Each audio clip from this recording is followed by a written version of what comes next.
Hello there, Rockor here. Today I bring you a tale of peace and prosperous unification. This tale will be centered around the democratic nation of the Rihi'Naran Administration. We are fanatic pacifists that love all aliens, no matter how much their smell bothers others. The administration is a free haven to all refugees and is a staunch believer in diplomacy first.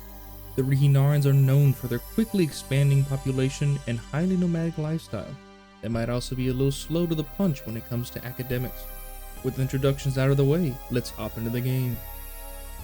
Looking out among the stars gives the Rihi'Narans hope for new friends amongst the cosmos, so they take a stance of open arms to all new life forms they greet. Their first colony is named Doran, and the people rejoice for the chance to populate a new world. A couple of star systems away from the capital, a megastructure is found, but it appears to be a sentry array in disarray. Maybe our future Rihi'Narans will be able to use this ruined megastructure. First contact with a neighboring spacefaring civilization, and a diplomat is sent out to learn the language of our soon-to-be friends. But before we can meet them, a fallen empire contacts us first, and first impressions don't leave many with the idea of friendship being possible. The only thing the fallen empire wants is to be the smartest in the galaxy, but surely the rest of the galaxy will be more kind. We get back to colonizing another planet, this time named Tartessos, and prepare defenses towards our unknown and soon-to-be friend. Right after hearing news of another spacefaring civilization that needs their language translated, we finally meet the Rihi'Naran Hive. Diplomats are rushed to the Hive's capital to become better friends. We offer the Hive energy credits as a sign of goodwill and establish an embassy to further our relations along. The Hive asks for a non-aggression pact, as if that wasn't already a given. Whilst exploring the galaxy, we find a wrecked supply ship belonging to the Hive and help return their lost goods. The Hive is pleased with our actions and offers us a defensive pact in case of any warring nations. Enter said warring nation, Vacuum Manufacturing, a xenophobic militaristic nation that is controlled by mega corporations. Although I show them peace and energy credits, they only respond by declaring us a rival. Of course, I'm not one to turn down free influence, so I respond in kind with my own declaration of rivalry. This leads me to bolstering our defenses on our shared border in case of any unsavory actions on the part of Babakian manufacturing. Now let me introduce you to the pre-FTL civilization on Kavzek 3. When we first discovered the planet, we quickly learned of the existence of a civilization in the early space age, meaning they hadn't quite learned how to sail the stars. 2 years after first discovering Kavzek 3, its inhabitants were heard calling themselves Panaxilans. However, the Panaxilans didn't have a unified government on the planet, so they were deemed a Panaxilan society until they told us otherwise. News of fleeing refugees finding new homes among our planets came as shocking news, especially since it was our new friends driving them from their previous one. This news would be one of the first indicators that we needed better friends. Introducing the Nagarian Confederation and the Miravandian Tranquil Republic, two other pacifist nations that seem like better friends when compared to a genocidal hive mind, that is. An alliance between the three pacifist nations seems inevitable in the future. After meeting so many new alien species, we never expected one would want to join our ranks, especially one who brought gifts and the offer of wisdom from their storied life. Nona is a scientist at heart but is willing to take a leadership role in our government to oversee the Science Bureau. We'll be needing her help in establishing peaceful communications with other nations in the future. After hearing good news, it was followed by terrible news of our first war. Although it was a defensive war, many felt that there wasn't any merit to it. The war was started by the people of the fleeing refugees who couldn't escape the Hive's tyranny, and now we were helping the oppressors reconquer the oppressed. Nonetheless, we sent our fleet to support our allies in war.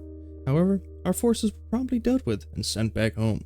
The war only lasted for 7 years and left many with an uneasy feeling for the future to come. Directly after the war ended, an invitation to a new federation was proposed to us from our pacifist friends to the north. Obviously, the best course of action was to accept this generous offer and show the strength of peace-loving nations to the wider galaxy. Just as the Panaxilans were beginning to reach for the stars, a catastrophic event happened that would devastate them for years to come. They tried making a warp engine, but their design was flawed and malfunctioned on them horribly. The incident regressed their technology, and many Rihi'Narans questioned if we should have intervened to prevent such a disaster from occurring. Shortly after, unbeknownst to the Panaxilans, we intercepted an asteroid that was on its way to destroy their homeworld. We couldn't bear to see sprouting people be destroyed after how close they'd come to reaching the stars. After seeing the comet destroyed over their planet, the Panaxilans took to war in hopes of unifying their people. The uprising was swift and brutal. We had to act. We started by supporting the rebels who fought for peace, who undermined the New World Order with dissent against the new greedy leaders. When the rebels seemed to be winning, we pulled back our support and let them fight on their own. However, our actions did not go unnoticed. As Panaxilan society made first contact with us, we showed the peace we offer and that we mean no harm. The Panaxilan society was shortly thereafter ruled by a new peaceful group.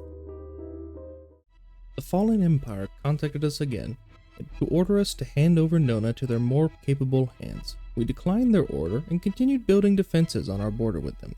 The next order was from our Federation allies to declare war. Now this was very surprising because we're all pacifists. Their target was a hive mind on the northern border of our Federation. The Federation requires a unanimous vote to declare war, and sadly, we were the only one to decline. A new leader appears in our time of need to lead us to a peaceful existence as the rest of the galaxy falls prey to the greed of war. Judge Old Dagger, a beacon of peace and justice to lead us through these trying times. He aspires to help guide our nation down a path of peace and maintain order within our growing nation. And so, we made him Minister of Defense. With the arrival of Old Dagger came a warning about Babaki manufacturing. The High Council were unsure of the claims. However, they had just made Old Dagger the Minister of Defense, so they left him to prepare for war. He updated our defense platforms and fleet in order to combat the coming threat. Our stations bordering Babaki manufacturing were also updated with the latest weapons technology we had to offer. Piece by piece, our nation was rebuilt to withstand Babaki manufacturing and its allies, none other than the Rihi'Naran Hive. Sure enough, Old Dagger's warning came to pass, and war was thrust upon us just as the fleet finished construction. There was only one station defending us from Babaki manufacturing and its armada. With our newly constructed fleet and the station's defense platforms, it was enough to deter them from attacking it. A few minor systems outside the station's protection were occupied, including Kavzek 3. We couldn't retake it until the reinforcements from the Federation arrived. Once they started their push up north in the Hive's territory, our fleet retook our systems and waited for the storm to pass us by. Our Federation pushed all the way to the Hive's capital and started sieging the planet. This, combined with our victories in the south, led us to achieving peace. Directly following the war, the Federation decided that the Rihi'Narans were the right choice to lead us to more peaceful times.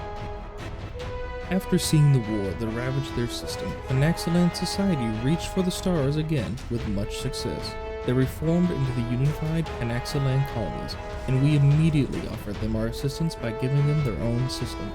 Around the same time, we were invited to the newly formed galactic community. We accepted and were introduced to every other nation that decided to join as well. We proposed a resolution for workers' rights. Our goal with the galactic community was to promote the well-being of all citizens of the galaxy. First, however, we had to vote on the formation of the galactic market. More of a formality than anything else, this was something everyone in the galaxy could benefit from, and it was passed unanimously. With the growing number of refugees flooding into our nation, we decided to vassalize the Panaxilans. Of course, they also agreed with the idea willingly. Our last war taught us that it's better to stick with your allies in a unified front against tyranny so that peace can prevail. Although, as we see again, our allies might need a reminder of what a pacifist is. Hey there, Rockgore here, to thank you for watching my video. If you enjoyed it, please consider liking and commenting to show your support. I'll be working on continuing this series, so subscribe if you want to see more content like this.